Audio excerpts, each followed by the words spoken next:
Alhamdulillahirabbil alamin.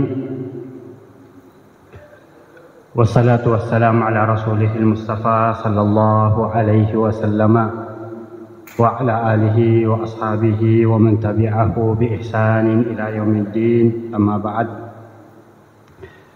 Jamaah salat subuh yang semoga senantiasa dirahmati oleh Allah Subhanahu wa taala.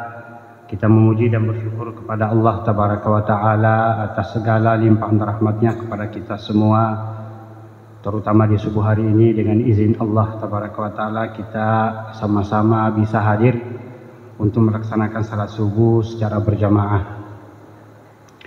Salam salawat semoga senantiasa tercurah pada Nabi kita Muhammad sallallahu alaihi wasallam. Lewat perjuangan dan kerja keras beliau kita dapat merasakan al-Islam. Kita berbahagia berbangga dengan Islam yang telah dibawa diperjuangkan oleh Rasulullah Muhammad sallallahu alaihi wasallam. Jemaah salat subuh yang semoga dirahmati oleh Allah Subhanahu wa taala, kembali kita melanjutkan tadabbur singkat kita pada surah-surah yang ada di dalam Al-Qur'an. Dan untuk subuh ini kita berada di surah yang ke-38, yaitu surah Shad. Surah Shad, jemaah yang berbahagia, salah satu surah yang ada dalam Al-Quran, berada di juz yang ke-23. Jumlah ayat 88 ayat, ya. Susunan surahnya adalah surah yang ke-38. Kalau kita buka surah ini jamaah berbahagia, termasuk surah-surah pertengahan, ya 88 ayat, tapi kalau kita buka lembarannya hanya sekitar 5 halaman, lebih sedikit, ya kurang dari 6 halaman, artinya 2 lembar setengah, ada lebih sedikit, ya. Surah ini disebut dengan surah Shad. Ya, surah Shad salah satu surah yang namanya diambil dari ayat pertama dan termasuk huruf-huruf muqatta'ah. Huruf-huruf muqatta'ah adalah huruf-huruf yang dimulai dengan surah-surah, ya, muqatta'ah, huruf-huruf hijaiyah seperti alif lam mim, alif lam ra, ya, Yasin, Thaha, dan seterusnya.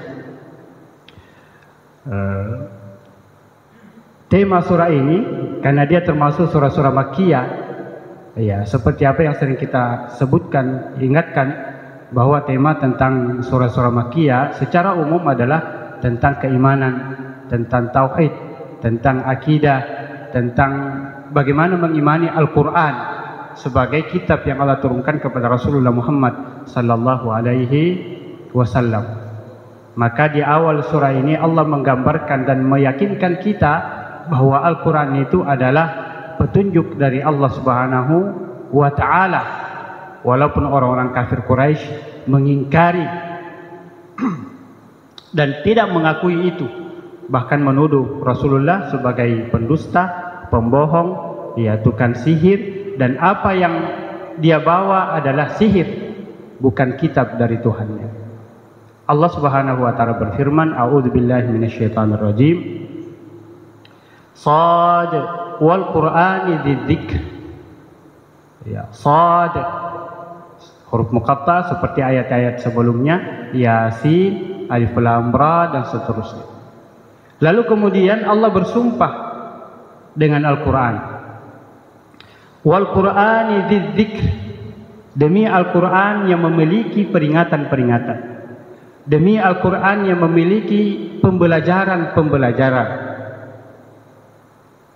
Balil ladzina kafaru fi 'izzati wa shiqaq, tetapi orang-orang kafir berada dalam kesombongan dan penentangan. Ya. Apa maksudnya berada dalam kesombongan? Ya, ketika Rasulullah sallallahu alaihi wasallam diutus, lalu kemudian membawa sebuah kitab yang disebut dengan kitab Al-Quran dan mengatakan bahwa itu adalah kitab dari Allah yang diturunkan oleh Allah melalui malaikat Jibril lalu kemudian diantarkan kepada saya. Orang-orang kafir Quraisy tidak mengimani itu dan tidak percaya. Maka Allah gambarkan keadaan mereka dengan mengatakan, ya, demi Al-Quran yang memiliki banyak pelajaran dan pembelajaran, balil ladina kafaru fi izzati wa shiqaq, tetapi orang-orang kafir berada dalam kesombongan dan penentangan, kesombongan, keangkuhan. Ya, mereka mengatakan Muhammad itu siapa? Kita tahu semuanya, ya, walaupun mereka mengakui bahwa Muhammad adalah orang jujur, tapi mereka melihat bahwa sepertinya Muhammad tidak pantas untuk menjadi seorang nabi, seorang rasul, karena dia anak yatim. Ya, banyak tokoh, banyak orang-orang, kalau istilah kita senior, masih banyak seniornya, masih banyak orang-orang hebat dari Muhammad. Ya, dari segi keilmuan, dari segi pengalaman, ya. Maka Allah menggambarkan fi izzati, mereka berada dalam kesombongan, keangkuhan. Para ulama menyebutkan bahwa di antara penyebab orang tidak beriman kepada Allah, kepada Al-Quran, tidak beriman kepada Rasulullah sallallahu alaihi wasallam, ya, satu adalah kesombongan. Angku dia. Dan itu penyebab juga di antara sekian banyak penyebab menyebabkan orang tidak beriman, tidak percaya, ya, tidak mau menuntut ilmu, ya, merendahkan orang lain karena ada keangkuhan, ada kesombongan, merasa dirinya lebih hebat, lebih kuat. Siapa Muhammad? Sama dengan umat-umat sebelumnya mengatakan siapa Musa, siapa Isa, siapa Nuh dan seterusnya. Fi izzatin wa shiqaq, dan dalam permusuhan, ya, mengingkari, dengki terhadap Muhammad, Rasulullah Muhammad sallallahu alaihi wasallam. Maka ulama menyebutkan di antara penyebab orang tidak menerima kebenaran, pertama adalah sombong, yang kedua adalah menentang, ya, hasad, dengki, iri. Ya. Kenapa orang Yahudi tidak mengimani, tidak percayai, menolak kerasulan Rasulullah? Karena dia iri, dia dengki. Ahli kitab Yahudi dan Nasara, mereka maunya Nabi terakhir itu adalah dari kelompok, dari golongan mereka. Ya. Fi izzati wa shiqaq. Kam ahlakna min qablihim min qarnin fanadaw walata hina manas. Kata Allah, betapa banyak golongan-golongan, kelompok-kelompok sebelum mereka yang kami telah binasakan karena mereka menentang para nabi dan rasul. Lalu kemudian mereka minta ampun, berdoa, tapi sia-sialah permohonan dan doa mereka di saat azab itu, siksa itu sudah datang. Wa ajibu an ja'ahum mundzirum minhum faqala al-kafiruna hadza sahirun kadzdzab. Lalu Allah jelaskan bahwa mereka heran, tiba-tiba tidak mau menerima karena datang seseorang yang memberi peringatan kepada mereka, yang diangkat menjadi nabi dan rasul, yang diutus kepada mereka, anja'ahum mundzirum minhum, yang mereka tahu bahwa itu adalah Muhammad. Ya. Dan itu disebutkan dalam beberapa ayat. Mereka heran, kok yang diutus Muhammad? Bahkan sebagian, ya, orang kafir mengatakan, kok yang diutus manusia bukan malaikat? Kok yang diutus Muhammad, ya, orang anak yatim yang tidak banyak pengalamannya, tidak banyak pengikutnya, tidak banyak harta bendanya. Faqala al-kafiruna hadza sahirun kadzdzab. Maka mereka mengatakan, orang-orang kafir Quraisy mengatakan, ini adalah penyihir dan ini adalah tukang dusta. Penyihir itu mereka mengatakan Al-Quran itu adalah sihir. Kenapa mereka mengatakan sihir? Ya, kalau sihir dalam pengertian orang-orang kafir Quraisy, ya, mereka mengatakan Al-Quran itu sihir karena mereka tidak bisa menyamai bahasanya, tidak pernah mendapatkan syair, ya, tulisan-tulisan yang sama dengan Al-Quran, begitu indah, begitu enak didengarkan. Maka mereka mengatakan itu bukan kitab, itu bukan Al-Quran, tapi itu adalah sihir yang menyihir pikiran dan perasaan manusia. Mereka tertarik. Ya, kalau sihir Nabi Musa, ya, tongkatnya menjadi ulat dan seterusnya, tapi Al-Quran adalah mereka anggap sebagai sihir. Bahkan Rasulullah dikatakan sebagai kadzdzab, pendusta. Ya. Wa antalaqal mala'u minhum animshu wasbiru ala alihatikum. Maka setelah itu para pemimpin Quraisy itu datang menyebarkan isu kebohongan. Ya, mereka mengatakan Muhammad adalah pendusta. Mereka mengatakan hati-hati Muhammad adalah tukang bohong. Mereka mengatakan hati-hati jangan sampai engkau tertarik dengan sihirnya. Al-Quran yang dia bawa katanya dia adalah Al-Quran, itu adalah sihir. Para pemimpin Quraisy itu menghembuskan isu-isu negatif yang tidak benar. Ya. Wantalaqal malau minhum animshu wasbiru ala alihatikum. Tetaplah kalian, bersabarlah kalian terhadap Tuhan-Tuhan yang kalian selama ini sembah. Ya, Lata, Uzzah, Manat dan seterusnya. Bersabar kalian, teguhkan itu adalah kebenaran. Inna hadza la syai'un ujab. Sesungguhnya yang dibawa Muhammad adalah mengherankan, sesuatu yang tidak benar. Ya. Ma sami'na bihadza fil millatil akhirah. Kami tidak pernah dengar itu dari agama-agama sebelumnya, bahkan agama terakhir, agama Nasrani. Tidak pernah kami dengarkan adanya Muhammad, adanya kitab dan seterusnya. In hadza illa ikhtilaq. Apa yang dia bawa Muhammad ini adalah kedustaan, adalah sesuatu yang dia adakan, adalah sesuatu yang dia ada-adakan. Coba bayangkan jamaah subhanakumullah, bagaimana penentangan kaum kafir Quraisy. Maka Allah memulai surah ini dengan sumpah. Ya, wal Qur'ani dzikr. Demi Al-Quran yang memiliki banyak peringatan, banyak pembelajaran.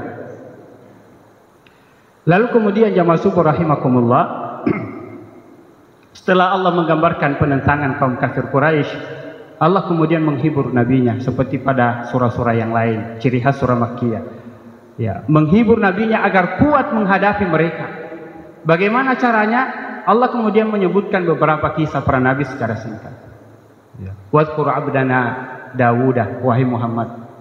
Sebelumnya Allah katakan, isbir ala ma yaqulun, bersabar engkau Muhammad terhadap apa yang mereka tuduhkan. Engkau adalah pendusta, engkau adalah penyihir, Al-Quran yang kau bawa adalah sahir dan seterusnya. Isbir ala ma yaqulun, bersabar engkau.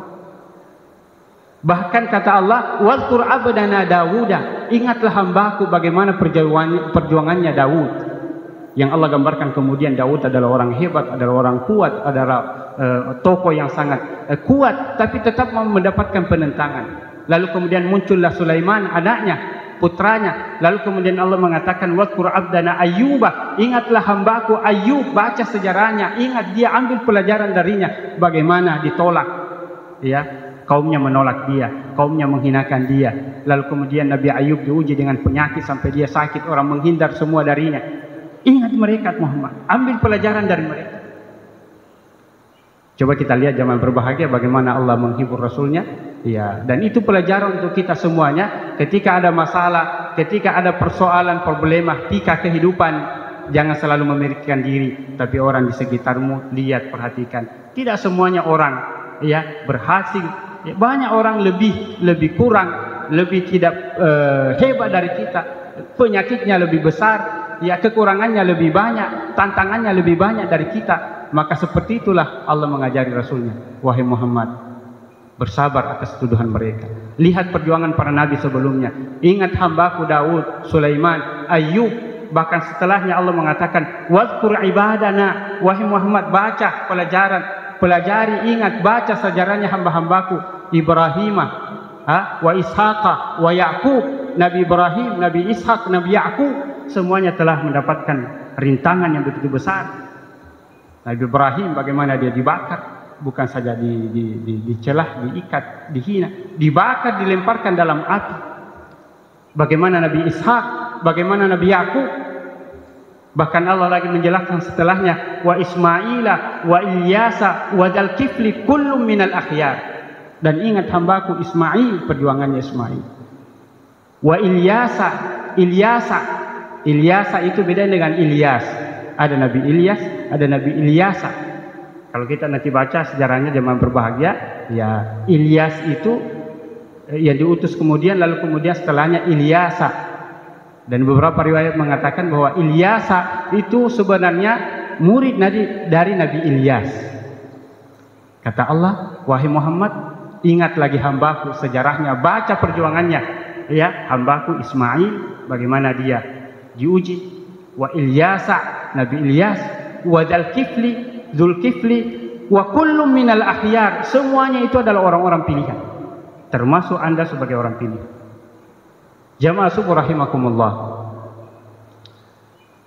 surah Sad mengajari Rasulullah dan kita sebagai umatnya untuk selalu belajar, selalu melihat realita, selalu bersabar dalam perjuangan, selalu membaca perjuangannya para nabi dan umat-umat terdahulu. Bahkan di ayat kedua surah ini, kedua atau ketiga, Allah katakan wa kam ahlakna min qablihim minal qarn, betapa banyak umat-umat sebelum engkau Muhammad kami telah binasakan mereka karena keangkuhan, kesombongan mereka. Keangkuhan dan kesombongan mereka. Lalu kemudian Allah mengatakan hada dzikrun, ya, hada dzikrun wa inna lil muttaqina la husna ma'ab. Ini adalah peringatan, pembelajaran, semua sejarah yang kami ceritakan kepadamu Muhammad, ya, la dzikrun wa inna lil muttaqina la husna ma'ab, adalah pembelajaran, peringatan buat engkau supaya engkau mengambil pelajaran, lalu kemudian tidak bersedih, lalu kemudian tidak merasa sendiri dalam perjuangan mendakwahkan agama yang engkau bawa. Dan ketahuilah wahai Muhammad bahwa sesungguhnya orang-orang bertakwa, ya, pada akhirnya mendapatkan tempat yang terbaik. Jamaah subuh rahimakumullah, secara singkat ya kira-kira seperti itu gambaran singkat surah ini. Ya, beberapa pelajaran yang kita ambil. Pertama, ya, seperti pada ayat atau surah sebelumnya, surah As-Saffat, ya, seperti ciri khas dari surah Makkiyah, bahwa surah-surah Makkiyah memberikan berita, membawa berita tentang hari kemudian, tentang Al-Quran, tentang kerasulan Nabiullah Muhammad SAW. Maka Allah selalu memulai surah itu dengan sumpah untuk meyakinkan kita akan berita yang dibawa surah tersebut. Ya, seperti kita bersumpah ketika kita mau meyakinkan orang lain bahwa kita benar, kita akan mengatakan wallahi dan seterusnya. Pelajaran yang kedua, Bapak Ibu yang saya hormati, bahwa di antara sebab orang tidak menerima kebenaran, yang pertama yang disebutkan oleh para ulama adalah keangkuhan, kesombongan. Merasa orang lebih hebat, merasa dirinya lebih hebat, merasa dirinya lebih kuat, merasa dirinya lebih pantas dari orang lain. Dan hati-hati, kesombongan, keangkuhan ini bisa saja datang ke siapa saja, termasuk kita. Iya. Apatah lagi kalau kita punya kelebihan, kenikmatan melebihi orang lain, apakah ilmu, apakah pangkat, apakah kedudukan, apakah harta benda dan seterusnya. Apa yang menyebabkan Fir'aun angkuh menolak kebenaran? Karena dia merasa hebat. Istakbar kata Allah, takabur dia, sombong dia, angkuh dia. Yang kedua adalah yang menyebabkan orang tidak menerima kebenaran adalah kedengkian, hasad, dengki, iri. Bani Israel, Yahudi dan Nasara mengatakan, oh Muhammad, walaupun dalam kitabnya disebutkan itu akan datang seorang rasul, disebutkan namanya, tapi mereka tidak menerima karena tidak turun dari golongannya, ya, dari pengikutnya, ya. Yang ketiga yang membuat orang menolak kebenaran, ya, karena takut, ya, akan kekuasaannya diambil oleh orang lain. Ya, sebagian kafir Quraisy itu, tokoh-tokohnya itu, ya, tidak menerima Muhammad sebagai nabi karena mengkhawatirkan nanti jangan sampai Muhammad ini menjadi tokoh yang dikagumi lalu kemudian dilupakanlah mereka. Dan itu banyak Pak kejadian dalam kehidupan kita sehari-hari. Ya, ketersinggungan, ya, kadang-kadang terjadi. Kita menolak orang lain karena khawatir jangan sampai nanti saya tersisihkan, posisiku dia ambil dan seterusnya. Padahal mestinya kalau ada yang benar dibawa oleh siapapun, mari kita bantu, mari kita tolong, mari kita bantu dia supaya apa yang dia bawa, kalau itu adalah kebenaran, bisa didengarkan, bisa dibaca, bisa dimanfaatkan oleh orang banyak. Saya kira itu jamaah subuh yang semoga dirahmati oleh Allah Subhanahu wa taala. Sekali lagi saya sering sebutkan bahwa ini adalah tadabbur singkat, ya, pemantik untuk kita membuka, membaca sendiri, dan kalau kita baca buka sendiri tentu banyak hal yang bisa kita dapat lebih dari apa yang kita dengarkan di tadabbur singkat kita di subuh hari ini dan subuh-subuh yang lain. Aqulu qawli hadza wa astaghfirullah li wa lakum wa lisa'iril muslimina min kulli dzamb fastaghfiruhu innahu huwal ghafurur rahim. Wassalamualaikum warahmatullahi wabarakatuh.